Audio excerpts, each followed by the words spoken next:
Now that we've had about almost 2 nights to digest everything that occurred with Daniel Cormier getting knocked out and then pummeled by Jon Jones, should Big John McCarthy, the referees, have stopped it before he did?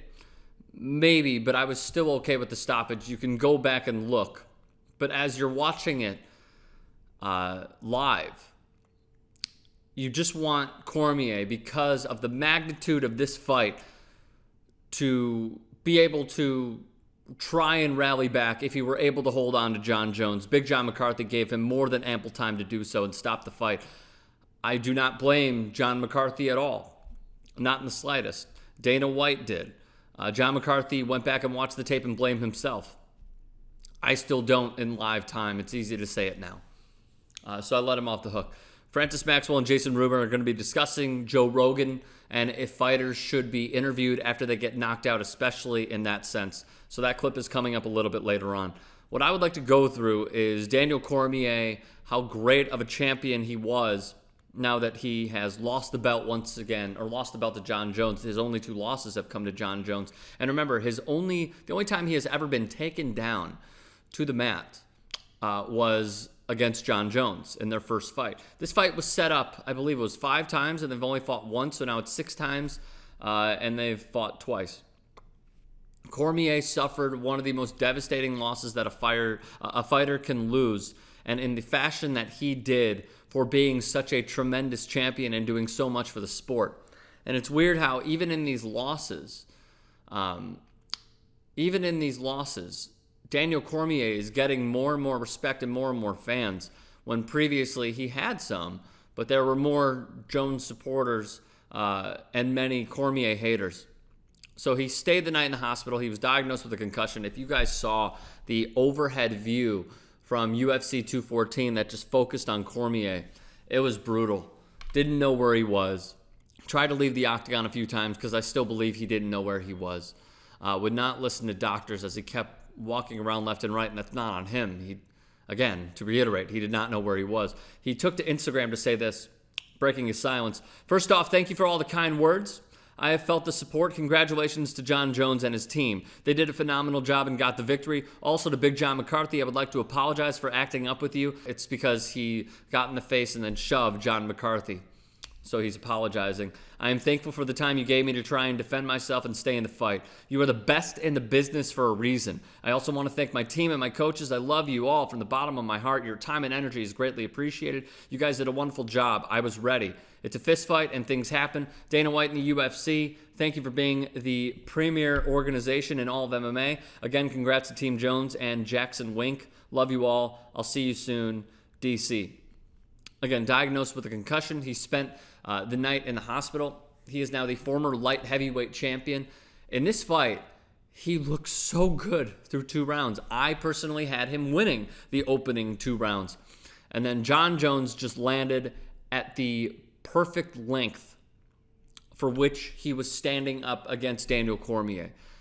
And with all the tools that he has in the toolbox and the creative nature in which he throws his strikes, we've never seen anything like it. I don't think we will see anything like it ever again. The boys are going to be discussing if Jon Jones is the greatest of all time. I personally say yes. But for Daniel Cormier, what is next? For a guy who has fought at heavyweight and hasn't lost, who has defeated Roy Nelson, Frank Mir, and who also fought at heavyweight in his Strikeforce days, a Olympic wrestler, and a tremendous champion who, again, has done so much for the sport, what is next? There's 3 options, in my opinion. The first, and again, this is him. I don't know him personally. I haven't spoken with him. But it's tough for fighters to come back from a knockout like this in the devastating fashion that it was. To get hammer-fisted over and over and over and over and over and over and over again and just taking a beating.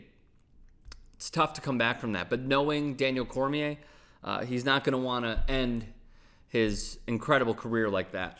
The first one for me, with the former of what I just stated, retirement, recollecting yourself, spending time with family, and then going into the broadcast booth, because Him and Dominic Cruz have been awesome when they've been broadcasters for the UFC on Fox and also for UFC pay-per-views, especially when Jon Jones fought OSP. I mean, Cormier, even though he said, I could beat this Jon Jones, still, that wasn't the Jon Jones that showed up in Anaheim on Saturday night. So retiring is one.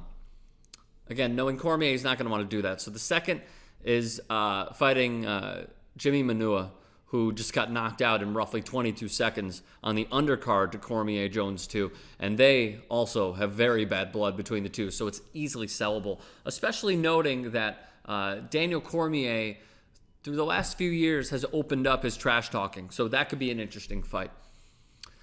And the third is just going to heavyweight. Now, do I want to see him fight Stipe Miocic? Absolutely not. Fuck no. No way in hell would I want to see that. But would I like to see him fight a comeback fight where he's best suited to step foot in the octagon against a non-lengthy opponent? Yeah, I'd be game. But again, if he talks with his family and they think that the best thing to do is to just hang him up because he's not getting any younger. And if this were 5 years ago, completely different analysis of where Daniel Cormier is. The problem is he's about 38 years old, bordering on 40, and I don't see him making a comeback in the light heavyweight division because now we know it's Jon Jones's to lose, and the only way that Jon Jones can lose is through self-inflicted harm. It's not through anybody in the octagon until he ages for about another 5 or 6 years because that's how good he is. It's tough, man. It's tough. But let me know your thoughts. Get at me on Twitter, @RickStrom. Leave a comment in the comment section below on who you believe Daniel Cormier should fight next or what division he should go up to, down to. He can't go down. He could barely make it when he was an Olympic wrestler and he suffered from kidney failure with weight cutting. Or should he retire? What should be the next thing for Daniel Cormier? Let me know in the comment section below and subscribe to TYT Sports.